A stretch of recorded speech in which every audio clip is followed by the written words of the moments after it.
All right, another video book review. This one is for Bernard Cornwell's The Pale Horseman, book 2 in the Last Kingdom series. A series that's pretty long, but the books are not. So that's a good thing to keep in mind, at least for myself when I'm reading it, because or when deciding to read it. Sorry, my hair is just going crazy. Hard hat hair, but we get through it. I have a lull sometimes in my reading. I don't know if you guys experience this as well, but you finish a book and at least for me, I do a lot of vibe reading orders, right? Where I finish a book and I don't have in mind that, okay, this will be my next book. I finish a book and depending on how I'm feeling, I'm like, okay, I'll pick this one. Anyways, so I was running into an issue that doesn't happen often where I finished a book and I thought, oh, I don't even know what I want to read next. And looking at my list of things I had, I wasn't really excited about anything. So anyways, long story short, I went back to the old well, said, I know what to expect.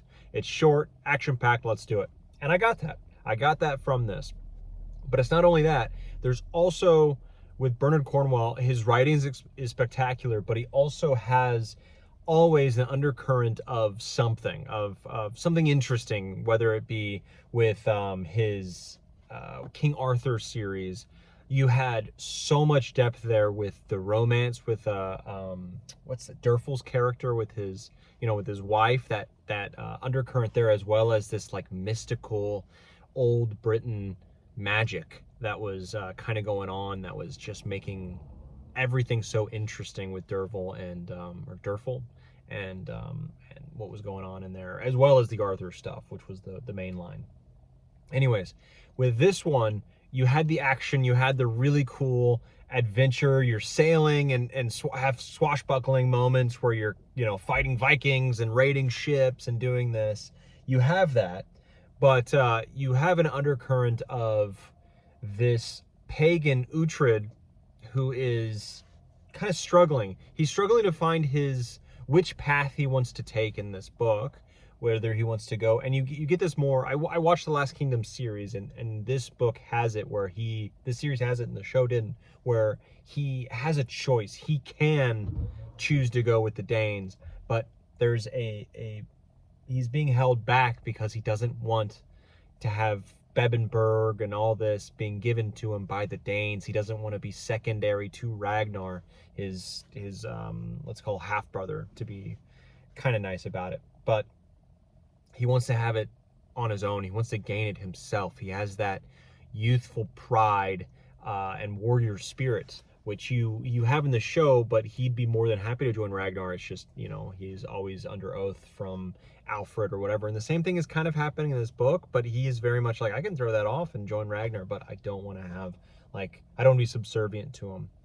He still expects an oath, yada, yada. So that was cool, as well as having the undercurrent of the battle of religion, really. And you got that with the Arthur series, where it was the old British gods with Christianity coming through, and now it's Christianity kind of being assaulted by these new Danish gods coming in, Viking gods, because it's also it's just that whole area.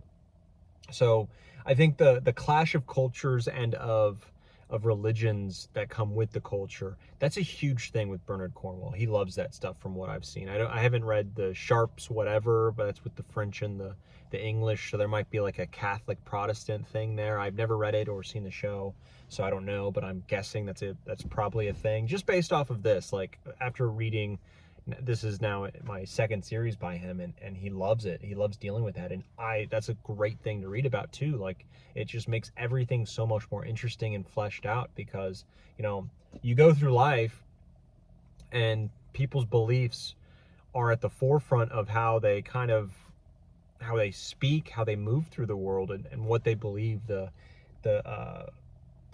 whether they are religious or not, you're gonna know, right? So that's you get maybe characters in fantasy settings, and this is historical fiction, I get it, but if you're a fantasy reader like myself, like, there's so much to love with Bernard Cornwell historical fiction, and he's in the mind of a person from ancient times, really, who thinks there's magic, who thinks there's things like this. So it comes across almost like a fantasy, a novel in a lot of ways.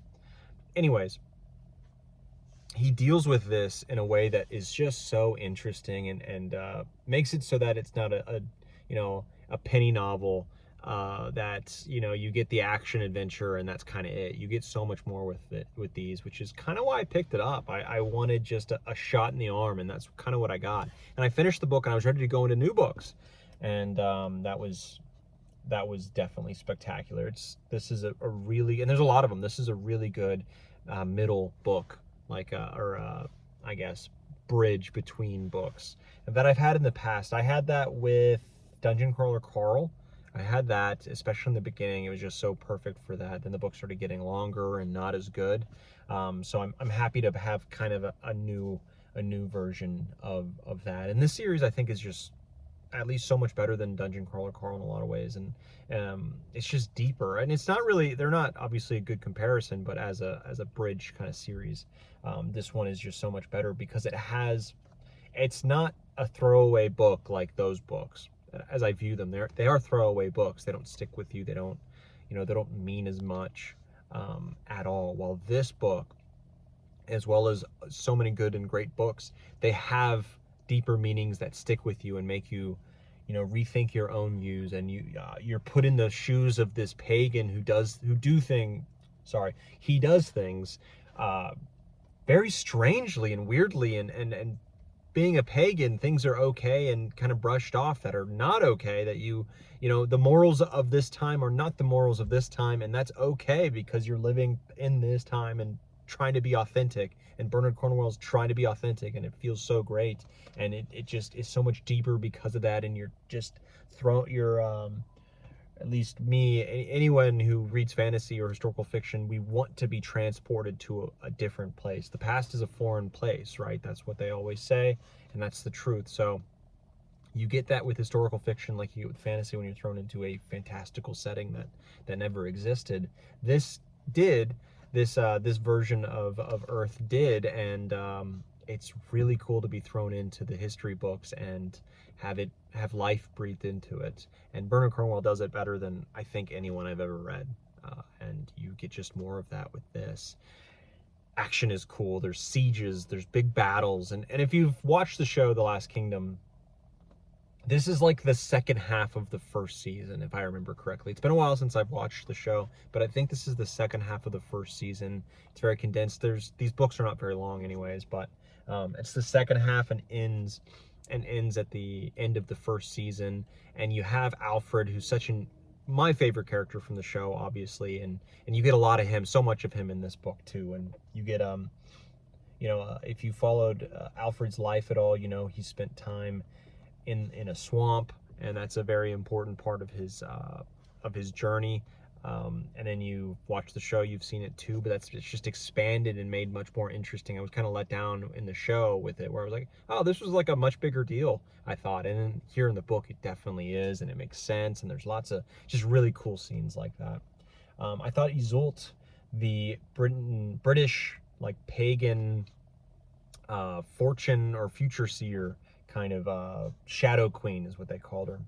She was much more cool. She was much cooler in this book as well, and much more interesting as a character. She wasn't just kind of aloof and, how she was in the show. It just wasn't as interesting as here. She's a fully fledged character, and she has her weaknesses, and, she relents to pressure in a big way, and you kind of get Uhtred and her kind of at odds because of it, but you get character development even with her and with a lot of characters, and therefore the ending of the book and the season, if you've seen the first one or know what happens to Uhtred and Isolde, you feel it more as well. So it just does the show better, which is all you really need. The show is really good, not great, and this is, especially the earlier seasons, are really, really good. This, I think, even tops the seasons, the first season and second season, before it starts veering away into being a little bit clunky, the show. This, we're great, and I suspect we're going to maintain our solid nature as we go through, because it's Bernard Cornwell. Come on. I haven't read a bad book by the guy. And from what I hear, he is like your favorite author's favorite author, and he maintains that skill with the craft. So I'm excited. I'm excited. He's got a lot of other works, but this is my Viking shot in the arm that gets me excited again. All right. I think what kind of rating does that merit? Let's think. I will say, along with the first book, and now the second book, things are happening so quickly, and the narrative is in first person, and you're like, it's Uhtred in the future regaling us from the past about what he did, and things are happening so quickly, and the pace is so quick. You don't really sit in a scene very long a lot of times. So even in the first book and now this, I can feel even the slight memory of events, everything kind of melds together, and then in time it evaporates. And I feel these books doing that too.